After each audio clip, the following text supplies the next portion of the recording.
Usually, when people think of Nintendo, they think of family fun entertainment that anyone can enjoy. It's all usually E-rated, it's never offensive in any way. You usually don't see games that are above a T rating, at least those ones that are most popular. But most of the time, when you think of Nintendo, you don't think of all those M-rated games that they seem to put on their systems, kind of in secret. Like, they put them on there, but they never let you know. When you really sit down to think about it, there are a lot of M-rated games on Nintendo platforms. You just usually can't find them very easily as like you find a Mario game. Nintendo just has the stigma of being a family-friendly game company, but just when you sit down to think about it, there's a lot of M-rated games on their platforms. There's no evidence of M-rated games on the NES or SNES, but once you get to the N64, you start to see a few M-rated games. Most popular of these titles was Conker's Bad Fur Day, which featured a alcoholic, trash-talking squirrel. And this didn't make very many parents happy. It was like this game subverted your expectations. People could have just looked at the age rating and seen that this game was not for kids, so it didn't really have to subvert your expectations at all.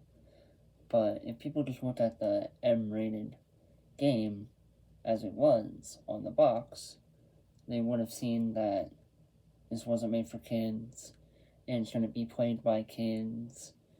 So it was really just the fact that you didn't pay attention. Other M-rated titles like Resident Evil, like Mortal Kombat, and Doom all released on the N64 as well.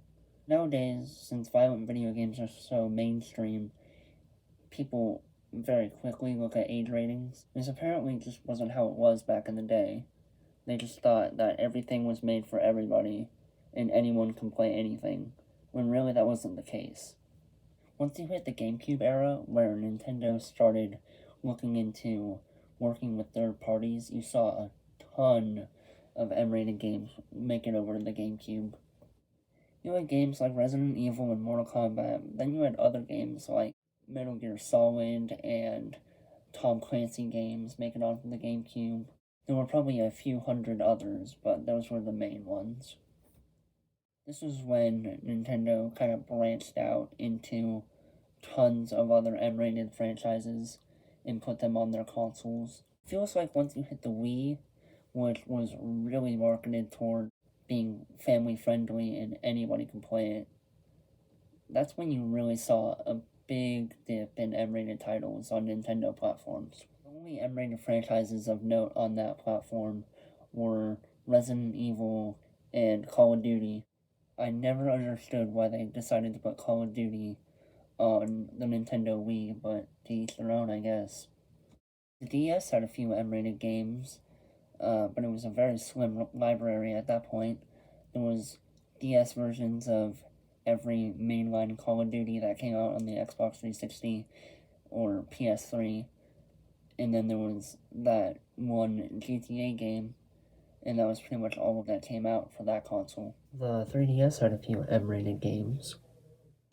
There was, of course, Resident Evil, but then there was Persona, Metal Gear Solid, Assassin's Creed, and stuff like that. But yet again, it was very slim in the realm of M-rated titles. Once you hit the Wii U, you saw an influx of M-rated games reach that console because the Wii U was of similar power to something like the PS3 and the Xbox 360, so you saw a lot of games that originally released on the PS3 and Xbox 360 also come to the Wii U.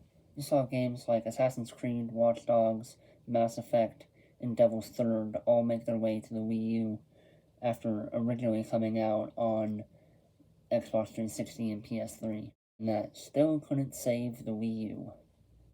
Now, in the Nintendo Switch era, it seems like Nintendo's opening up their library even more to include even more M-rated games. In this generation, Nintendo kind of skipped out on including Call of Duty, which kind of sucks because that would have been really cool to include Call of Duty on the Nintendo Switch. But you got games like Assassin's Creed and Mortal Kombat, of course. My favorite M-rated game on the Switch right now is the BioShock Collection, just because that game looks and runs so well. So that was a brief history of M-rated games on Nintendo platforms. I hope you enjoyed, and I will see you in the next one.